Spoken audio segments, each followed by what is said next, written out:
Can you expect people to believe that you didn't know that that meeting was going to take place? I can expect people to believe that you are a damned impertinence, Mr. Carlton. I can expect them to believe that when... Impertinence, Richard Carlton and Bob Hawke style. Hello, I'm Donna Field, and in this episode of Retrospect, we look at those times when journalists become a bigger part of the story than they bargained for.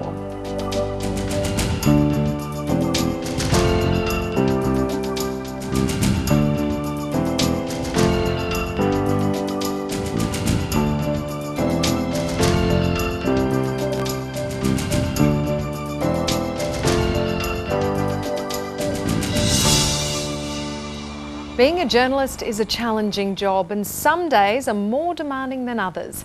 In 1987, crime boss Robert Trimboli died. His funeral was held in Sydney. Mourners weren't pleased to see the media there, and the ABC's Max Utritz was assaulted.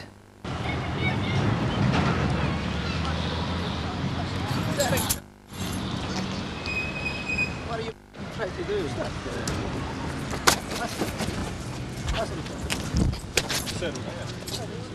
That's it.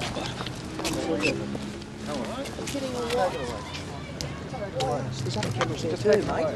There's other cameras there too. Come on, mate. Hey, don't do that again, all right? Don't do it again. Do it again and we'll retaliate. Oh, yeah. Get it, Scotty. Get it. Get out of there. Get out of there. Come on, stop it. Stop it, Joe. Come on, hey. Come on. Come on. Come on.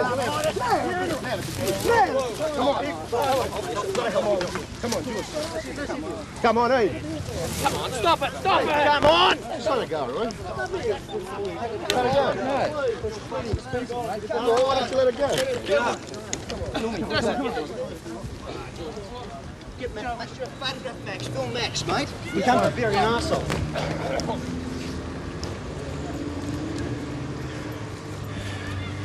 Pretty hard way to earn a buck, isn't it? And this is the bit I love. He's still a bit shaky, but Max has to spell and correct his own name.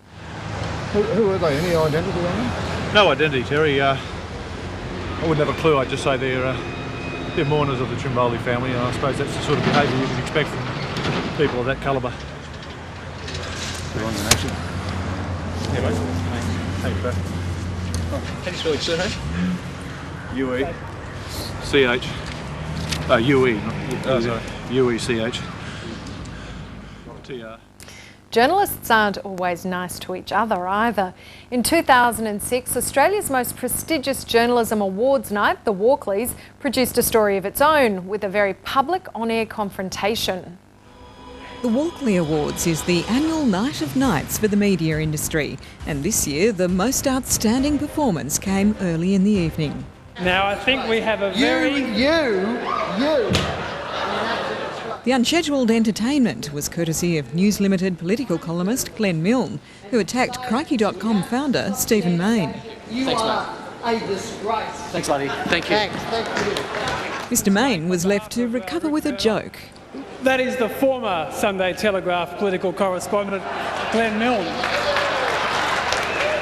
Sponsored by Foster's. While for most it was a night to remember, today at least one person was trying to forget it. I want to apologise to Stephen Mayne, unreservedly. He and I have some history, but I was out of line. Mr Milne says he was affected by alcohol mixed with a migraine medication. Deborah Rice, ABC News. Another memorable moment occurred in 1994 between failed tycoon Alan Bond and journalist Paul Barry. The camera captured a fascinating memory test. Mr. Bond, Paul Barry from Four Corners. Remember me? You do remember me. Can I ask you how the case is going? Keep right away from me. You do remember me then? Keep right away from me. I'm offering you an interview on Four Corners. Well, can we offer him the chance of an interview? An interview with you? Alan Bond was in court last week to answer questions under oath from his trustee in bankruptcy. He was not keen to answer any from Four Corners. Reporting can also be extremely dangerous. The ABC's Louis Eriglu, Trevor Borman and Mark Willesee had a very scary encounter with the US military in Iraq. Some Iraqi policemen have donned uniforms once more. It's my job. It's the security of a people. And you're going to restore order on the streets? Yes. It's a job American forces are still reluctant to take on. But as we found, US Marines are rigorous with their own security, setting upon the ABC crew as we filmed from our car. Go. Don't. No, drop it. Drop now. Hands down! Get down! We're media. Media! Oh, you get down. Okay.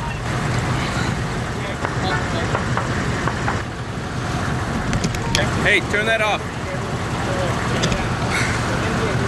Turn it off.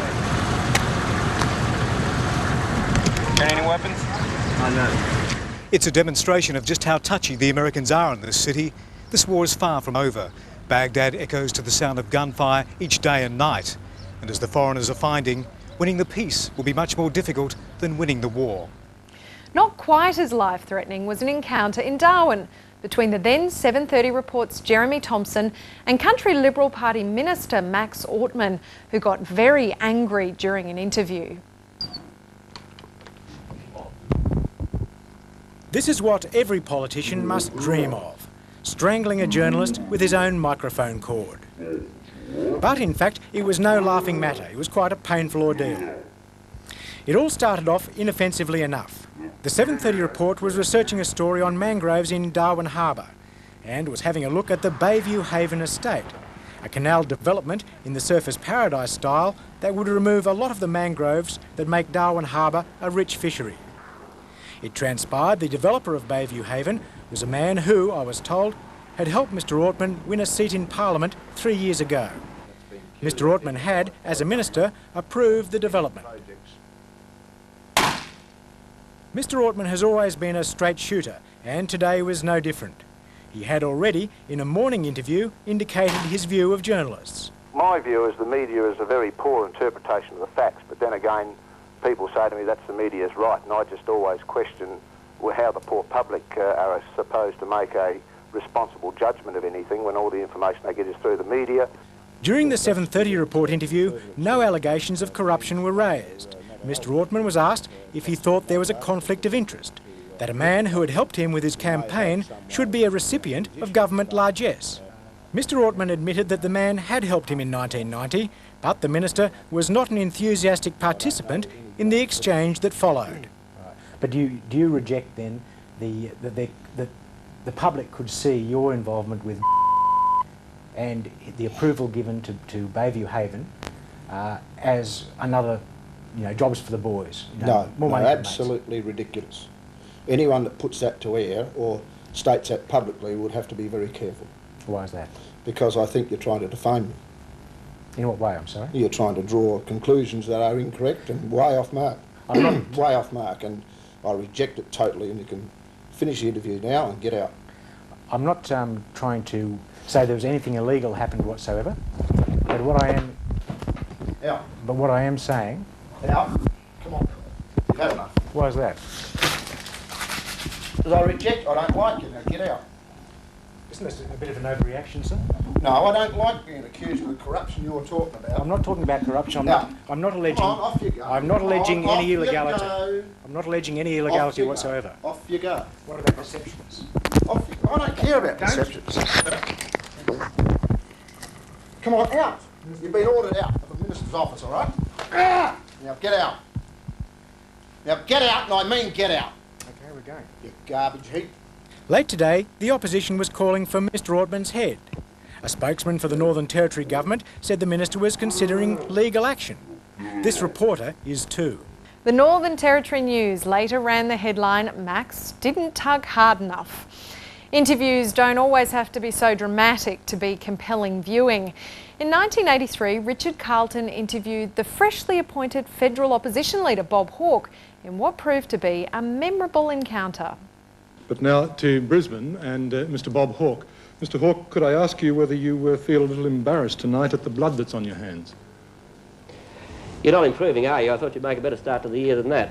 It's a ridiculous question. You know it's ridiculous. I have no blood on my hands. I was not involved in the discussions that Bill Hayden's fellow leaders had with him. I hope the standard of your questioning improves. Mr Hawke, then how do you expect the electorate to believe that you were not party to the plotting that's been going on for the past fortnight? If it's a question, Mr Carlton, of the electorate having to believe between your stupidity in such a question as that and my integrity, I have no doubt where their belief will fall. I have been in the public eye probably now for longer than just about any other figure. My integrity is recognised, and I'm telling you, and you can believe it or not in terms of whether you want to appear half smart as you look so bad at it. You can believe it or not. I'm telling you the facts. I was not involved in the discussions which Bill Hayden's fellow leaders had with him and which led to the decision that he made. That is clear and unequivocal. Did you know beforehand that those discussions were going on, Mr Hawke, or they just suddenly happened out of the blue and you didn't know anything about it? Look, the question of one reading the paper is simple enough to inform you that they were happening. There was no consultation with me in terms of saying this is what is going to happen, what's going to be the result. Now, let me go to a hard nitty-gritty question about it then. I mean, there was nothing in the paper this morning about the meeting this morning at 9 o'clock, I think it was, between Mr Bowen and Senator Button, and where they told Bill Hayden that, you know, his days were finished. Well, now, can you expect people to believe that you didn't know that that meeting was going to take place? I can expect people to believe that you are a damned impertinence, Mr Carlton. I can expect them to believe that when I say something, that I tell the truth. If you, for your perverted reasons, wish to try and suggest that something is the case when I say it is not, I had no knowledge of any meeting this morning.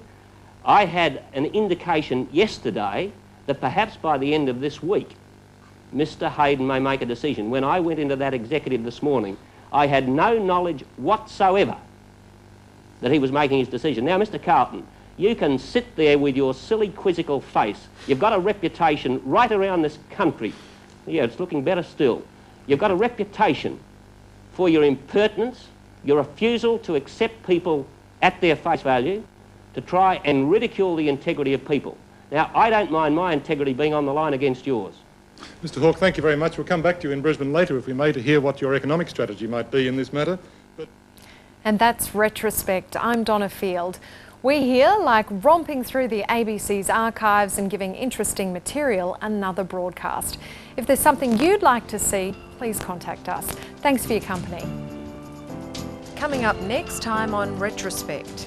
There's nothing to it, says one leading teacher. All you have to do is shake yourself about and keep in time with the music. You enjoy it then? Yeah. Good. It's beautiful.